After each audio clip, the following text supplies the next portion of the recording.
so excited to talk to both of you about your grant writing journey because it has been an incredible year for both of you. And I am just so excited to share that and to celebrate just the amazing amount of impact that you've had, not only on your communities, but also in your personal life.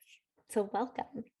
Thanks, Alex. We're so excited to be here. Yeah, awesome. Okay, so let's start with a little bit about maybe you both and Mission Makers and kind of why you wanted to get into grant writing. Okay.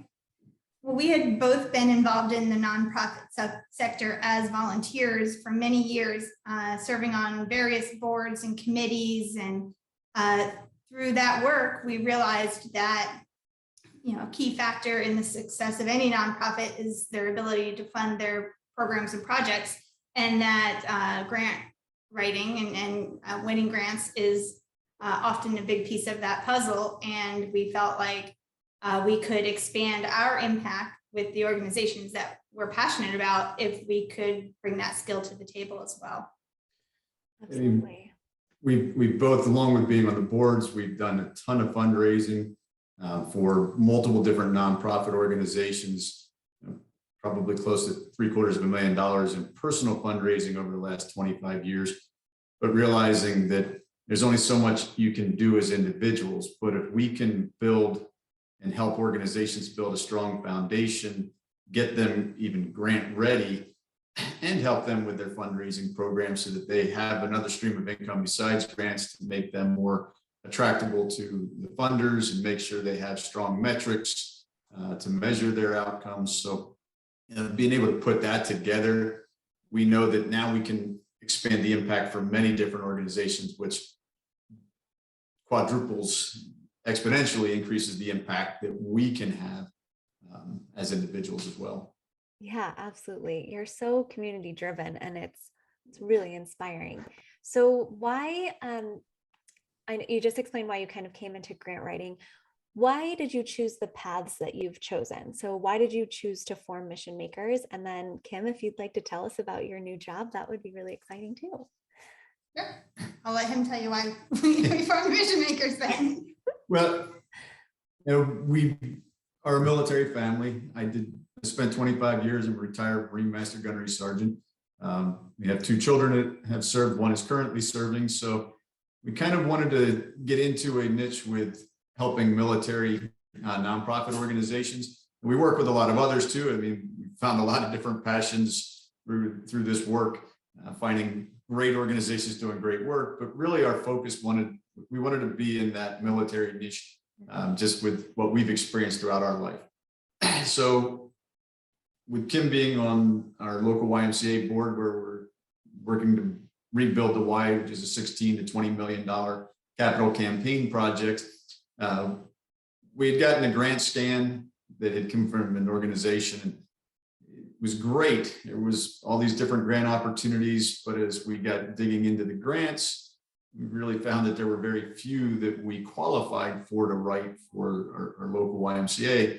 And we believed that, wow, this is something that we could do better. If we can learn to do this, take our experience that we have both in fundraising, serving in the boards, multiple chairs, positions that we both held, that we can take and help fill that gap if we can learn to write these grants ourselves. Yeah. So that was one of the things that we said, you know what, this is an opportunity for us to form our own company. It's also an opportunity to look at it as our retirement goal. Can be a chiropractor for 25 years. Me being a teacher now, it's a great opportunity for us if we can launch this business that Kim can retire from chiropractic. We still have a few summers left while I'm teaching, but it gives us a remote type of job that we can do from anywhere. And because it's our passion, it's not work. So it's something that we fully plan on continuing, well into our retirement, because it's just something that we can do and have impact on nonprofits around the country. Yeah. Can I ask a question about that? I love how you put that it doesn't feel like work.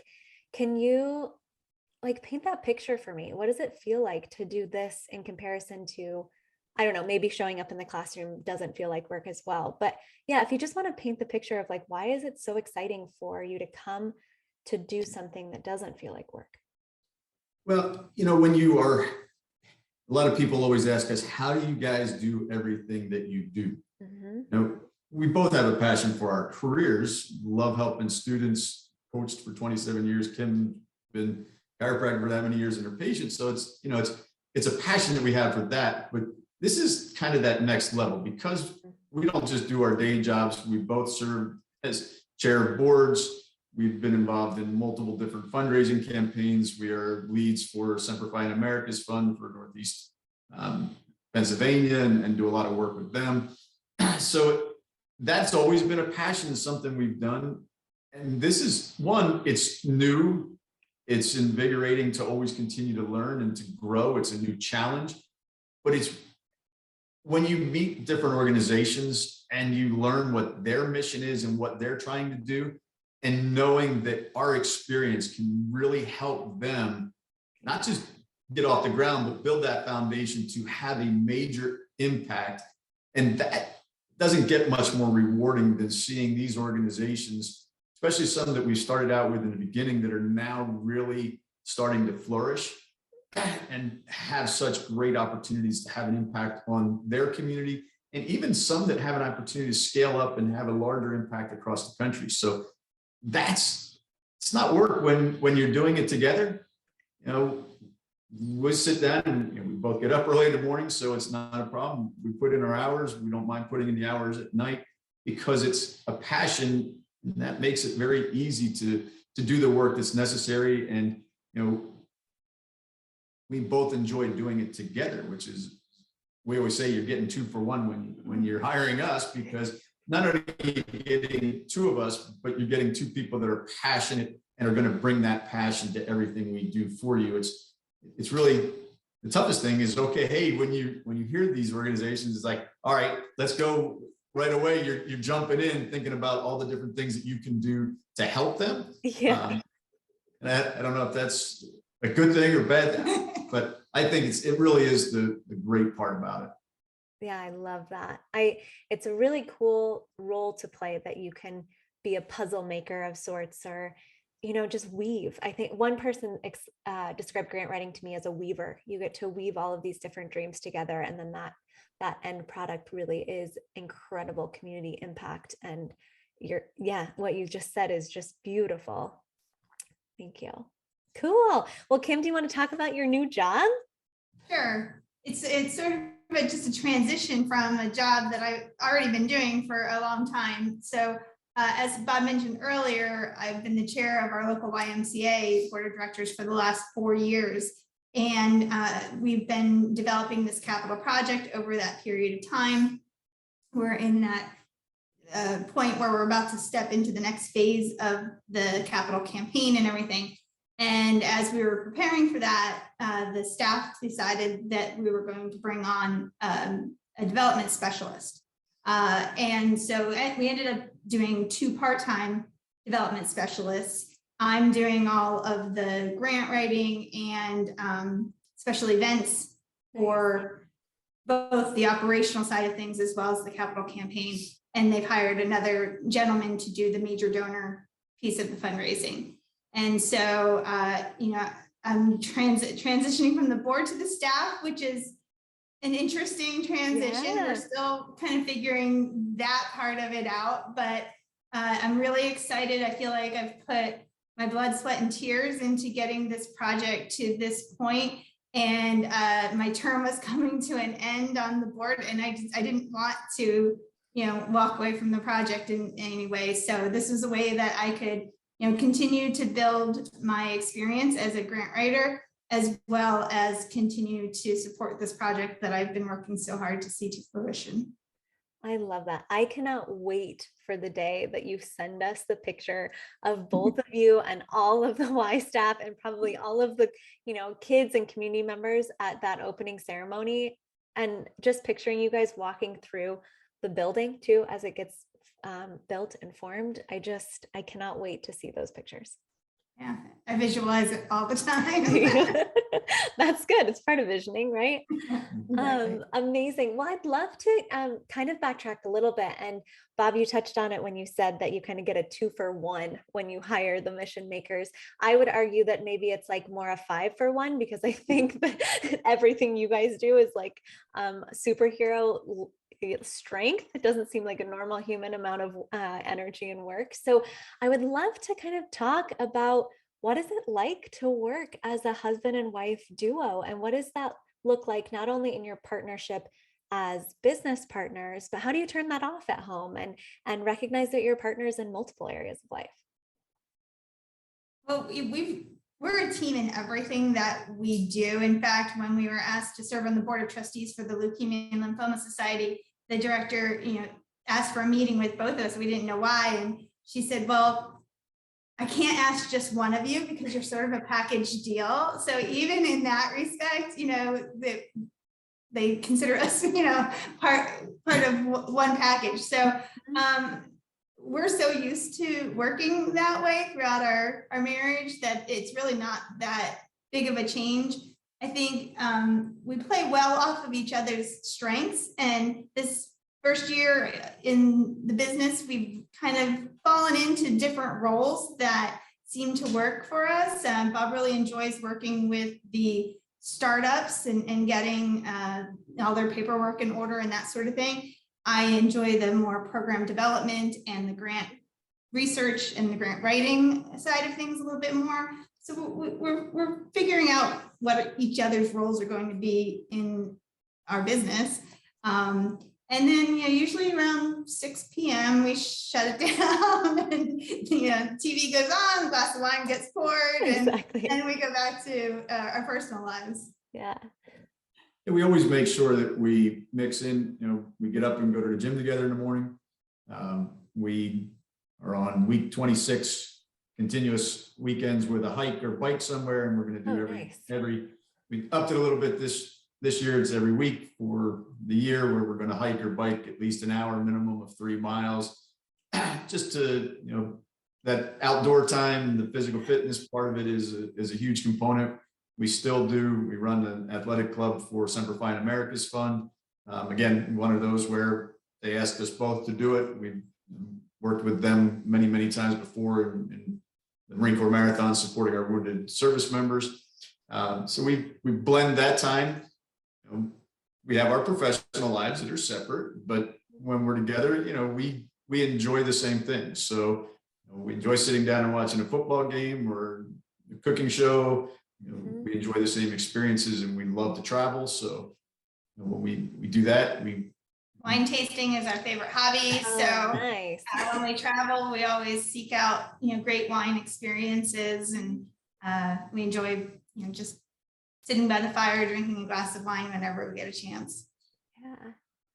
It's really beautiful. It just is really inspiring for a lot of people to see partners work together in various aspects of their life and to create such an intentional life. I think that that's one thing that I admire in both of you, is the intentionality with which you bring all of it. So the ritual of saying, okay, now it's wine time and we're going to pour this glass of wine and the computers do go away.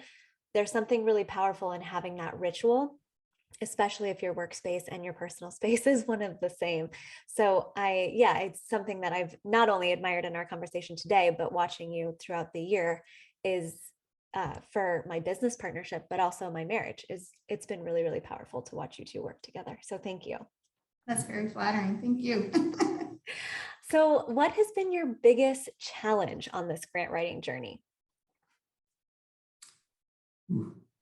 Well, as the business has gotten bigger, it's figuring out how to manage all the things we're asked to do, and all the different clients and all the tasks that are on the list for us to do, along with our day jobs and our other responsibilities. So are you still working? And we have 6 children too. And you're still working as a chiropractor, right? What's that? Are you still working full-time as a chiropractor then? Yeah. Okay. Yeah. And yes, 6 kids. I interrupted. So if the Yeah, audio yeah, got but messed up, we you have have 6 kids too. kids. They're all adults, but One grandson. one grandson. Aw. So, we're not changing diapers usually or anything, but, you still have family that, takes your time, thankfully. So, managing all the different demands, I think, is the biggest challenge. Mhm. Nothing that we're not used to. But, and that's also where and I would say anybody starting out a business, it's one of those things, you're hesitant at first to, all right, should I do this or can I just do our budget on a spreadsheet, which you can. Mhm. And then you get to the point where, okay, why didn't I do this from the get-go? Why didn't I get a QuickBooks account? Why did it take us 6 months to learn about and implement Calendly? Right. So those, because it's not an issue when you're smaller, but as you grow, Mhm. that literally gives you hours back that you were putting it in different places. And just even in the emails back and forth to schedule our appointments and our client meetings and then toolkit meetings and Mhm. grant kickoff meetings, things like that. So, being able to realize that, okay, we need to just to reinvest and utilize some of the tools that are out there to free up our time for doing the work that we are hired to do and that we want to be doing, rather than some of the Absolutely. tedious business parts of it that, there's programs out there that do a lot of that for you. So Exactly. Yeah, I think one of my favorite examples is to like put it in very like layman's terms is we get a ton of snow in Alaska and I couldn't fathom that amount before we moved here. And so my one requirement for a home was like I have to have someone else plow snow because I know that like that's not going to like fuel my energy, and it's also I need to be focusing on different tasks, and so someone needs to fulfill that other part. And so I feel the same way with a bookkeeper, right? Hiring that critical service will save you so much time, and you get to spend time doing the things that obviously you love, which is working with the clients and developing programs and making sure that they have the documentation, writing the actual grant, right? All of those things are so worth your time in doing. So you're right. Figuring out the pieces that can be done a little bit differently, whether that's a different person or an automation like Calendly, is critical. Yeah. absolutely. Yeah. So cool. Okay. So what has been your proudest accomplishment thus far? Ooh. I think it's really the partnerships that we've developed already. And, it's kind of given us I want to say that overview of what's going on out there. We knew, because of our work with the nonprofit world, we knew, the struggles and trials and tribulations that just about every nonprofit organization deals with.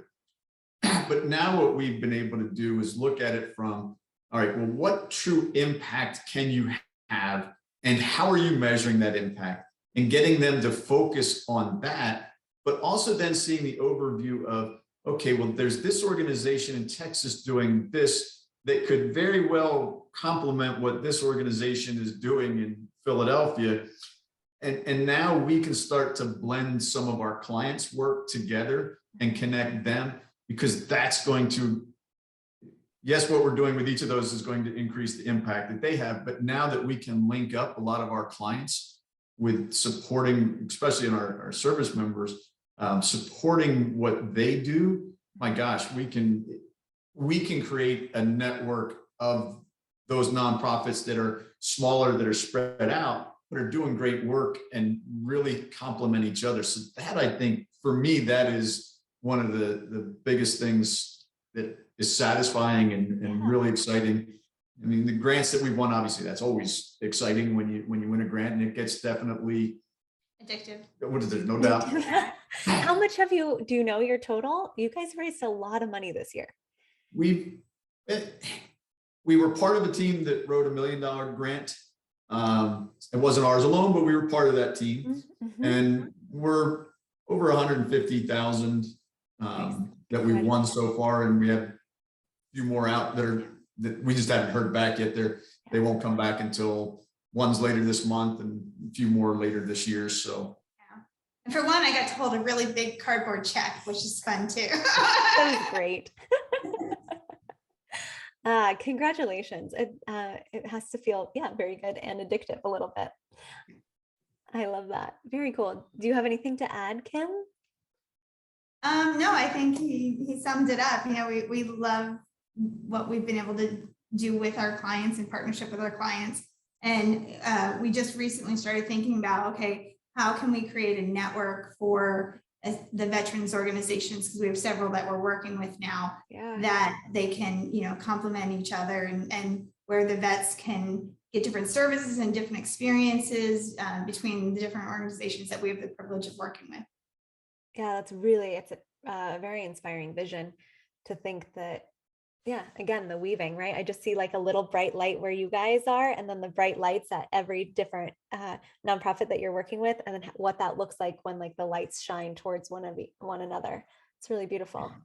And it's getting into the startup work with them. We have one client that we were able to get them a grant for startup. Nice. So it's going to help their program, but it's also, they have the money to now really build a strong foundation. They already have a strong program and a purpose, but this is just going to allow them to develop so much quicker and so much stronger. Yeah, it was a leadership grant. So it gives them $15,000 to pay for consulting services and other things that they need to get the 501c3 established, and you know, all the different pieces of that in place. And you know, like every nonprofit you talk to wants to jump into grant writing and fundraising, and we've had with this particular organization and a few others said to them, listen, let's take 6 months. Let's get all of the foundation in place, because if you take that time, the impact you're going to be able to have moving forward is going to be much more than if we rush into trying to get money that you're probably not eligible for yet anyway. You know, and just taking their hand and walking them through that process, and letting them know that we're going to get to the money part of it, but we'll be able to get more money if we take the time up front. Yeah. So I have a follow-up question to that. Has it been hard to discuss funding then, right? To discuss prices for your services at that beginning level? And what does that conversation look like when you are maybe a new nonprofit that doesn't have a lot of funds, but that does recognize that obviously you're bringing a sense of strategy to them that will pay off multiple times in the long run down the road? Well, I think we're getting more comfortable with having that conversation with clients. And we do consider, you know, when it's a startup and they don't have, you know, a large budget to work with. And sometimes it's just taking it in small pieces that they can take on at that time. And in doing so, you know, hoping that their capacity will build along the way, so that when we get to the point of proposing a funding strategy and, you know, grant writing, that they understand the value of the service that we can provide them, and that they have the means to move forward with that. Awesome. Yeah, cool. Wonderful. Okay, so I have taken up way too much of your time, so I'm going to end with what are some key takeaways that you've learned from being a part of the Grant Writing Unicorn Collective, and then what would you tell people that that maybe be considering joining?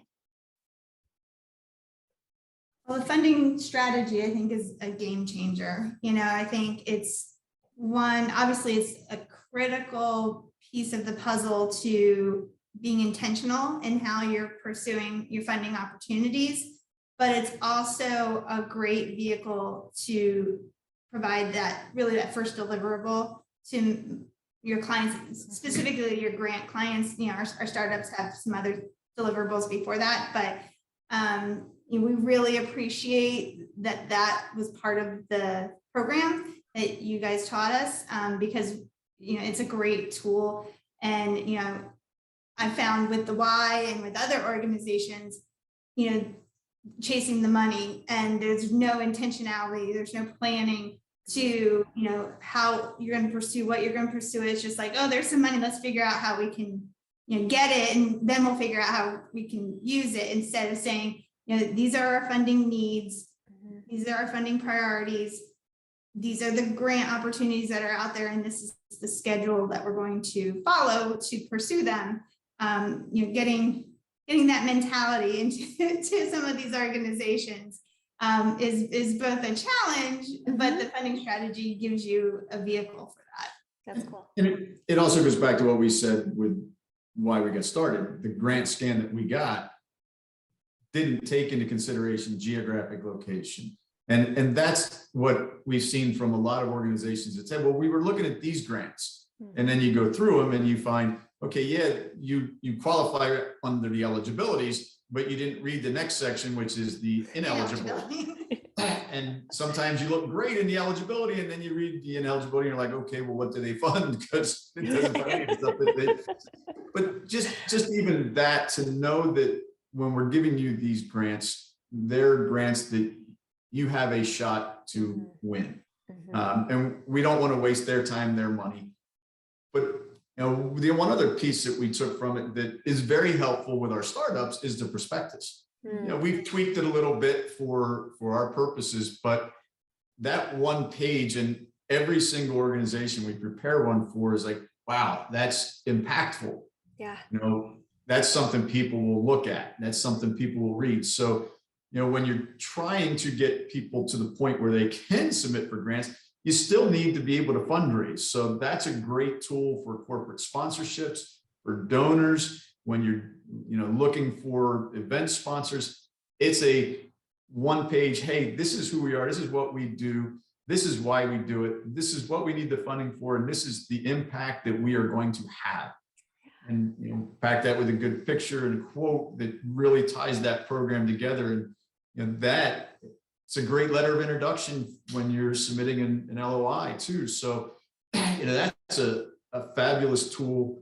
And we use the toolkit obviously to build the prospectus. So it's a great eye opener for them in terms of what the holes are that are in their programs. Yeah. And it helps us identify, this is what you're trying to do. And then we can put the prospectus together and go back and make sure everybody's on the same page. And even that prospectus, the beautiful thing about it is you can tweak it a little bit depending on what you're using it for. So it's a fabulous tool. And beyond that, just being part of the collective, networking with the other members, coaching calls, especially early on, were very helpful. Unfortunately, our schedules don't allow us to tune into those as often as we would like to. But we partnered with another unicorn earlier in the year with a client. We had the book club, which I had the privilege of leading for this first year, which was great because we would usually spend the first half of the book club meeting just getting to know each other and talking about our experience thus far, and then second half talking about the book or at least the topic that the book addressed. So getting to know the other members has been really great, and they're all over the country, coming from all different areas of life and in the nonprofit sectors and the different experiences. So it's really rewarding to get to know them and learn about their experience too. And in terms of anybody that's thinking about it, yeah, we've had this talk with Meredith in the past too, is that we took a different grant writing course to start, and it was a good introduction, but it was antiquated, and it's one that's offered out there through a lot of different universities. We took it through a Harvard adult ed program. Was it good? No. Was it a good introduction? Yes. And it gives you that basis of knowledge of verbiage and so forth, but it was so antiquated. And that's the one thing that Learn Grant Writing was different with. And it's the one thing I appreciate is, one, you're growing and learning too.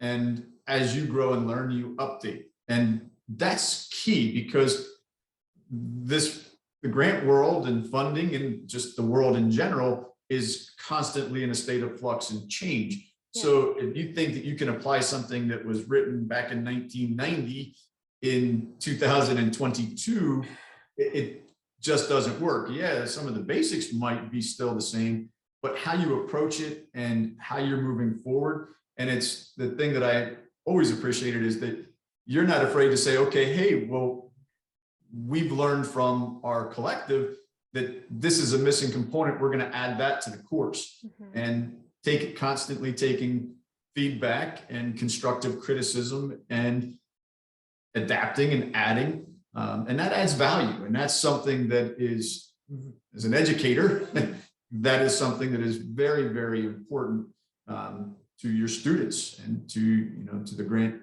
collective as a whole. And just having that exchange of ideas is always good to have somebody to bounce things off of.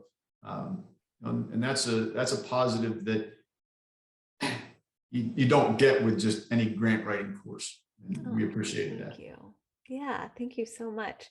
It really is, yeah, it's a joy to work with all the members in the collective, because we're all just here to make the world a better place, and we're dedicated to continuous learning. And I never dreamt that I would just be a part of a community like that for my job. So it's just really a blessing to be able to work with people like you all the time. It's really very cool. Well, thanks to you and Meredith for all the hard work you put into making this all happen for so many people, including us. Oh, thank you. Cool.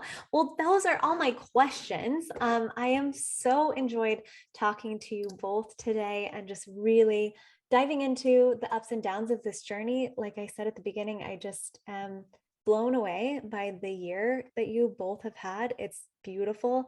And I know that like all of the dreams that you are dreaming are unfolding in many, many ways. Like even when you showed your retirement home, right? And the beautiful land that it's on, and just knowing that you are moving towards those goals and those dreams is really, really powerful. So thank you for being a constant source of inspiration for us and for the whole collective.